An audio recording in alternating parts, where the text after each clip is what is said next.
Hey everyone, welcome to another deep dive with us. Yeah, thanks for joining us. Today we're going to be diving deep into texto pagado. Oh, yeah, this should be a good one. I know, right? Yeah. Um, just looking at the title, you might think this is your typical cheesy dating advice, like how to get your crush to notice you.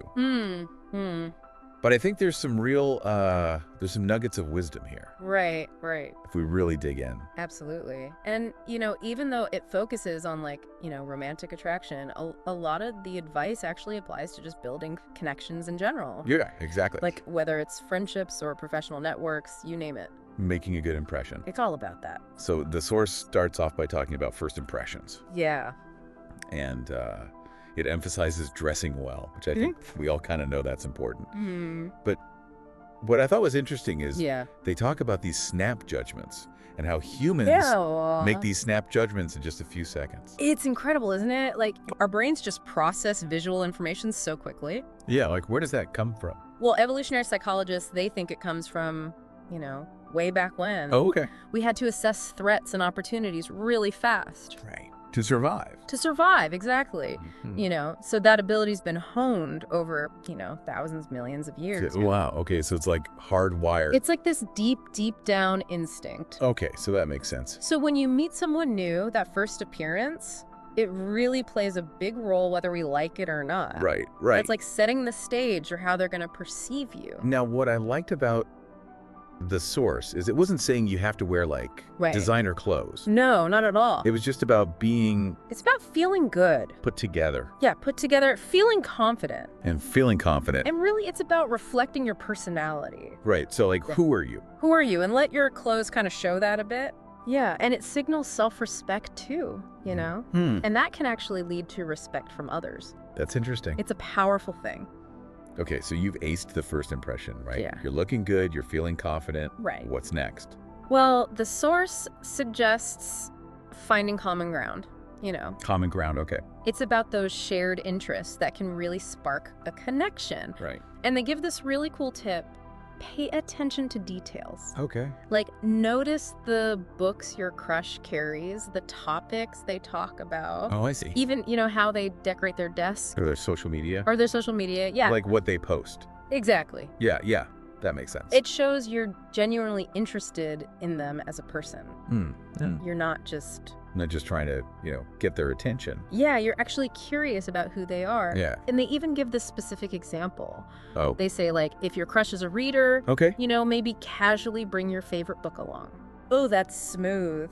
That's smooth. Right, I was reading this, thought you might enjoy it. Yeah, I like that. But, and this is a big but. Okay. The key here is to be authentic. Right. Don't pretend to love Dostoevsky if you're more of a graphic novel person. Yeah, don't fake it. Because faking it always backfires. That's true. People can sense it. Yeah, you can tell. You can tell when someone's not being genuine. Absolutely. So it's got to be real. Got to come from a genuine place. But wouldn't trying to find common ground all the time feel... Oh, that's a good point. Like a little forced? Yeah. How do you strike that balance? Right.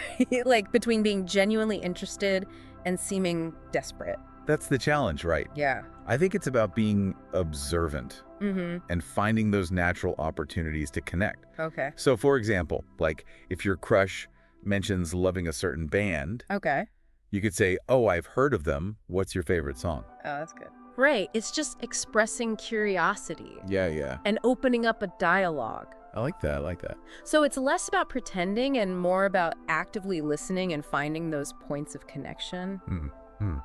Those authentic points of connection. Exactly. So it all comes back to being genuine. It does. Which actually brings us to the next point from the source. Okay. Which is all about kindness and empathy. Right. And those are huge concepts. So how does the source even begin to tackle those? Yeah, I mean, it's not just about appearances, right? It's about how you make someone feel. Right. How you make someone feel. And that's where kindness and empathy come in. Okay, so how do you... Yeah, how do you put that into action? Yeah, what's the advice here? Well, the source encourages giving genuine and specific compliments. Okay, so not just you look nice. Right, not just a generic, you look nice. Okay, what's it?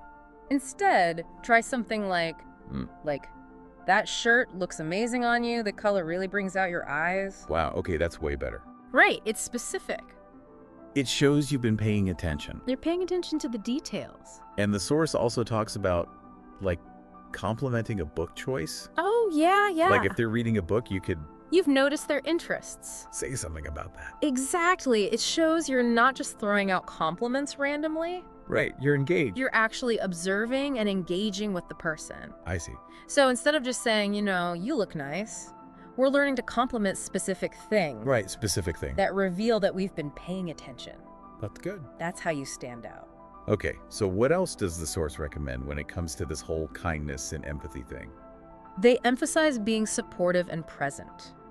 Okay. So, for example, if your crush is having a tough day, resist the urge to immediately offer solutions. Okay, that's interesting. Right.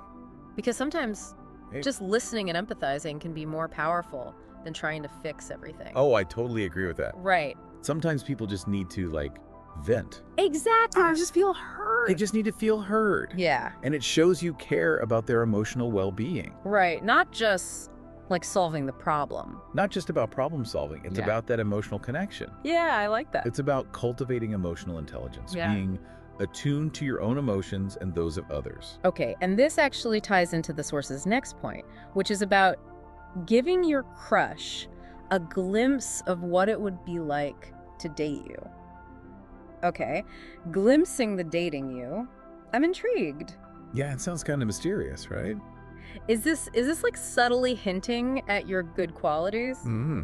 Or is there a deeper strategy at play here? It's deeper than just hinting. Okay. It's more about showing, not telling. Oh, okay, showing, not telling. Exactly. I'm picturing like grand gestures, but something tells me the source might recommend a different approach. You're right. It's not about those big, over-the-top gestures.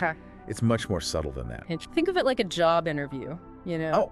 You wouldn't just walk in and boast about all your skills, right? Right. You'd weave them into the conversation, you'd demonstrate them, you'd show, not tell. Show, not tell. And the source suggests doing the same thing with your crush.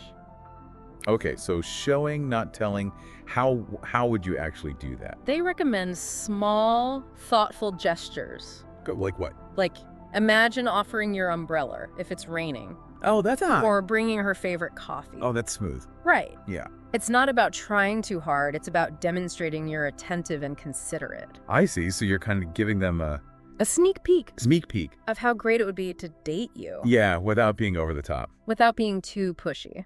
Yeah, I like that. Now, this whole glimpse idea, do you think that could extend to social media? Oh, that's interesting. Because, we all curate our online presence to some extent, right? We do, yeah. So could that be a way to give a glimpse?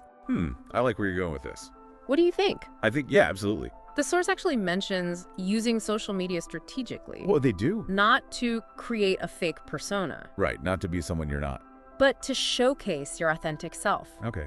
Highlight your hobbies, the causes you care about, the books you're reading, the activities that bring you joy. So it's like a window into your world. Yeah, so they can see. So your crush can get a sense of who you are beyond just those initial interactions. Right. And if they like what they see, well, that's a good sign. That's a good sign. Right. Okay, so you're showcasing yourself online. But the source also makes this really important point. Yes. About respecting your crush's space. That's crucial. Yeah, because nobody likes to feel suffocated. Nobody wants to feel pressured. But how do you know if you're being attentive versus, like, overbearing? That's a good question, right? Where's the line? Yeah, that seems tricky. The source uses this brilliant analogy.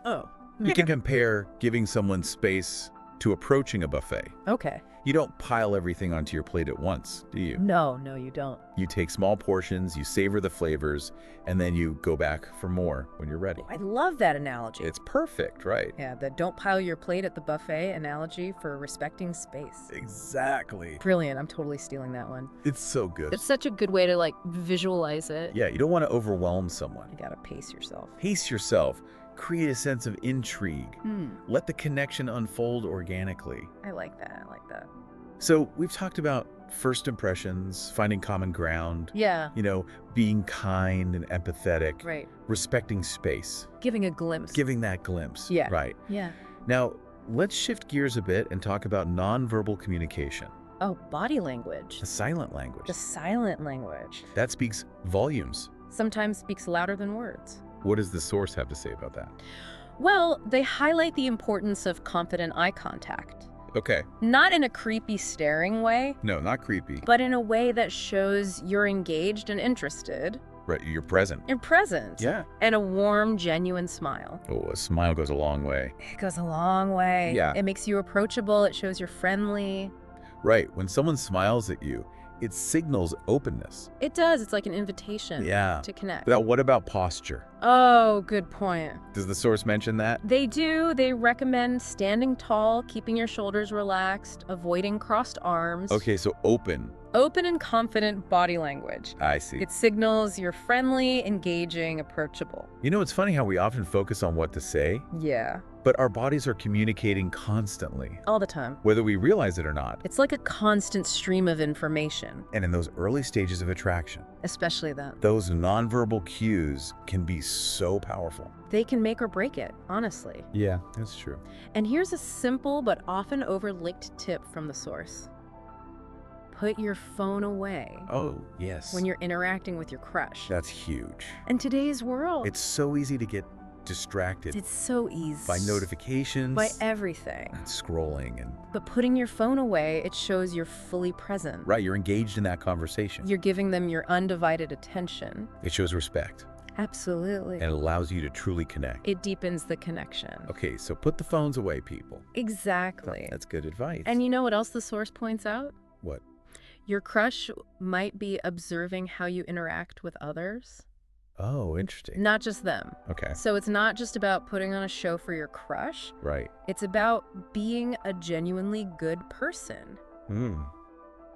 How you treat everyone reveals your true character. Right, because it's like a test. It's like a subconscious test. Yeah, like how do they treat the waiter? How do they treat... Exactly. People pick up on that. They do. So it's not just about focusing on one person. Right. It's about cultivating positive interactions. Yeah. And being your best self. Being your best self in all areas of your life. I like that. Because that's what ultimately attracts people to you. So we've talked about first impressions, finding common ground, kindness and empathy, respecting space, even body language. It's all connected. It is, and it's fascinating how this source, which started off as like this basic dating advice, has unfolded to reveal all these interconnected aspects of human interaction. It's true. It goes deeper than you might think. It really does. And I think what's really striking is how the source manages to be both practical and empowering. Yeah, because it gives you these concrete tips. Right. It's like, here's what to do. But it also emphasizes... And it also reminds you... authenticity. Kindness. Confidence. Those core qualities. It's like attraction isn't about manipulating someone. No, not at all. It's about personal growth. It's about connecting on a deeper level. And genuine connection. Exactly. And I love how the source talks about confidence coming from self-respect. Oh, that's so important. Being true to yourself. Because when you're confident in who you are, it changes everything. You're not seeking validation. You're radiating self-worth. Yeah. And that's magnetic. It is. And those qualities shine through regardless of whether you're trying to, catch someone's eye or not. Absolutely. So this advice isn't just about attracting a crush. It's about so much more. It's about personal development and building meaningful relationships in all areas of your life. Exactly. I like that. And even though the source is all about attraction, it doesn't shy away from the possibility of rejection. That's right. It acknowledges that rejection is a part of life. Yeah, it's easy to get caught up in that fear of rejection. It is, but the source reframes it as a natural part of life and even an opportunity for growth. Oh, that's interesting. So, how do you see rejection as an opportunity? Well, think about it. Rejection can be incredibly valuable. Okay. It can help you refine your approach, understand your own needs and desires, and ultimately lead you to connections that are truly align with who you are. Oh, I like that. Right. So it's like a course correction. Like a redirection. Yeah, sometimes not getting what you want can lead you to something even better. Yeah, it's about learning from those experiences and realizing that your worth isn't defined by someone else's opinion of you. Exactly. Your worth comes from within. So as we wrap up this deep dive into Texto Pegado, I want to leave our listeners with this.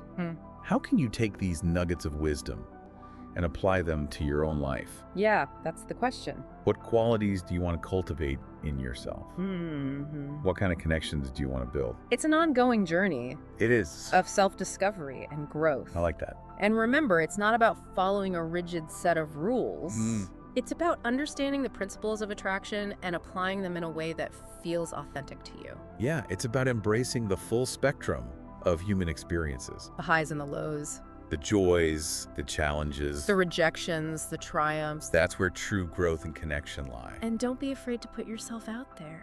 Yeah. Be vulnerable. Take a chance. You might be surprised by what you discover. You never know what you'll find. Thanks for joining us on this deep dive. Yeah, thanks for listening. We hope you found some valuable insights. And maybe a few laughs along the way. Absolutely. Until next time, keep exploring, keep learning, and keep connecting. See you next time.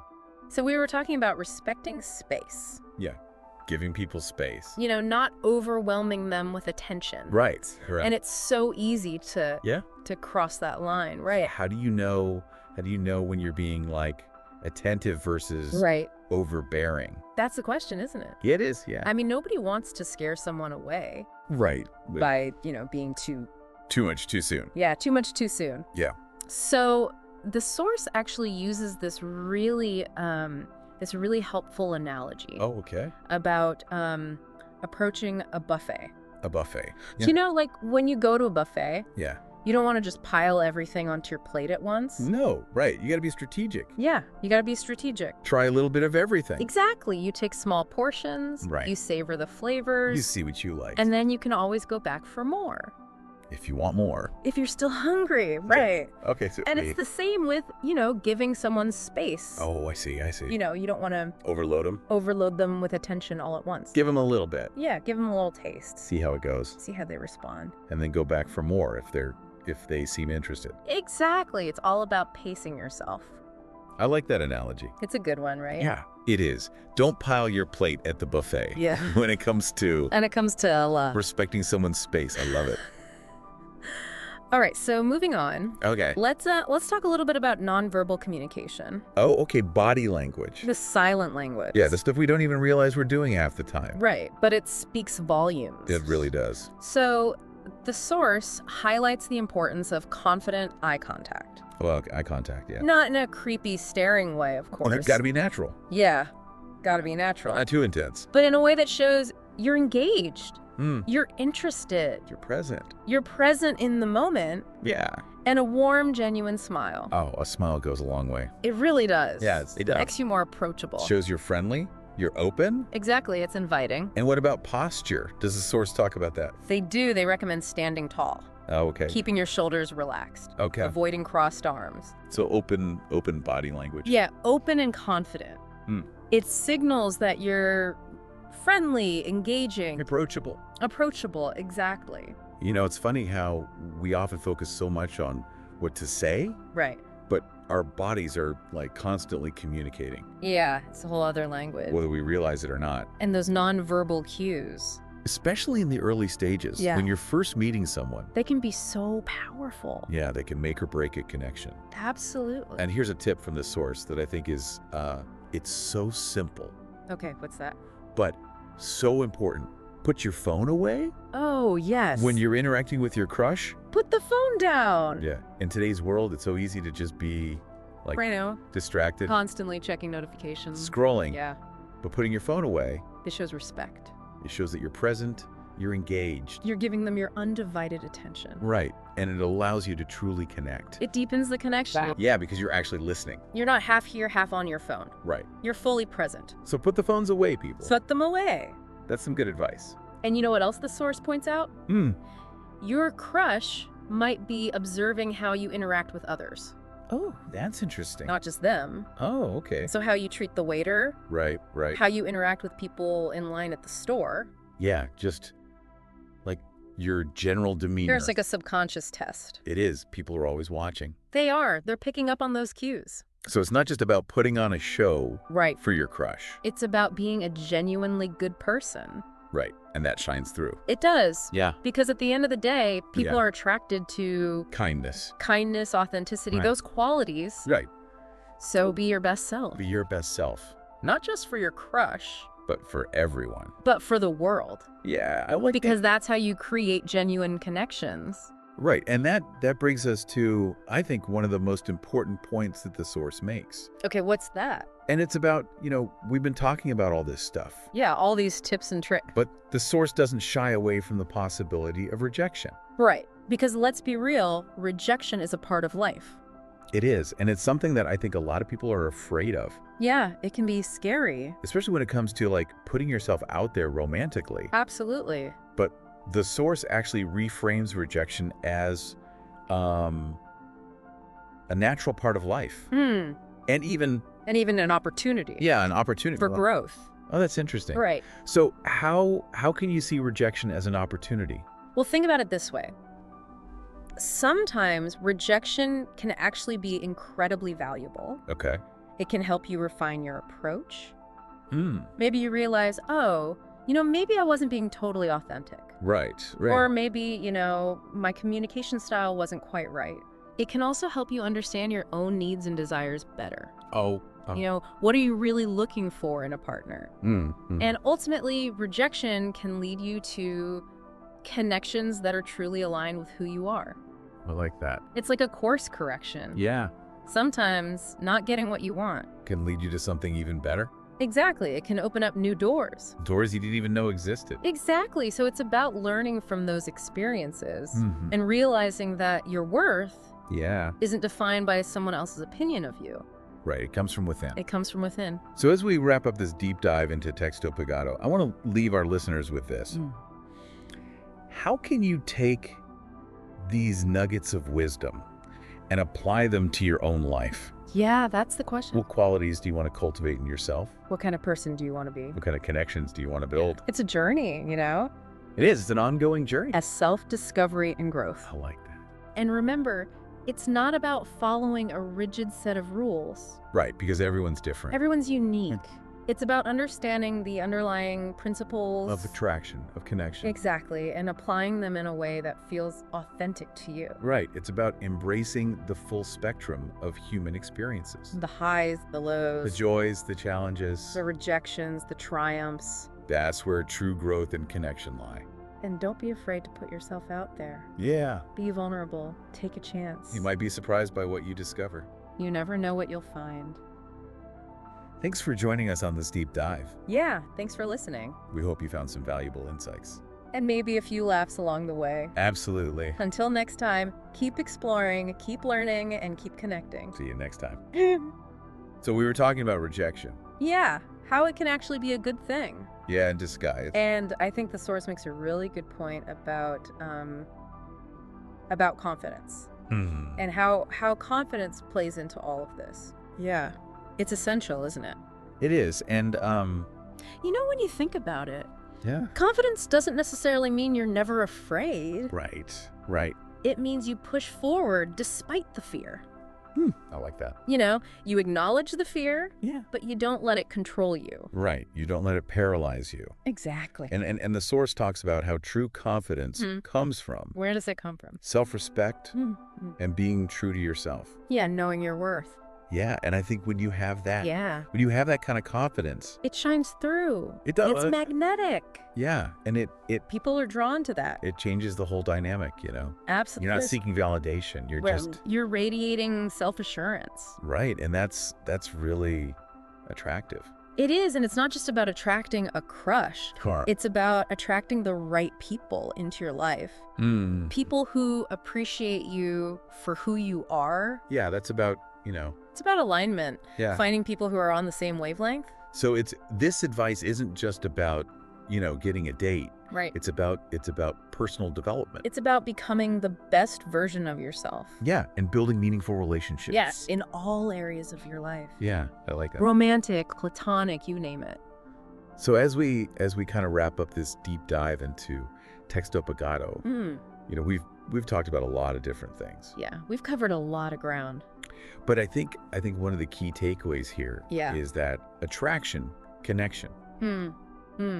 It's not about manipulation. No, it shouldn't be about games or tricks. It's about being genuine. It's about being your authentic self. Yeah, and ultimately, well, what's the goal? The goal is to find those people who appreciate you.